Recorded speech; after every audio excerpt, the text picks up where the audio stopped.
লাংজাতে এলাম। লাংজার এই দৃশ্য দেখে অবাক হয়ে যাচ্ছে, এত সুন্দর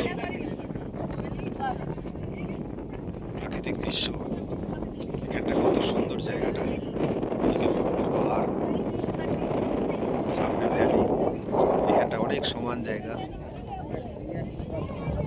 ওদিকে বরফের পাহাড় আর মাঝখানে বুদ্ধ মূর্তি।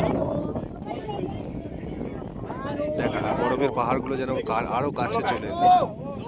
এখানে অনেক লোক রয়েছে, পিছনে একটা বরফের পাহাড়, এখানে একটা বুদ্ধ মূর্তি।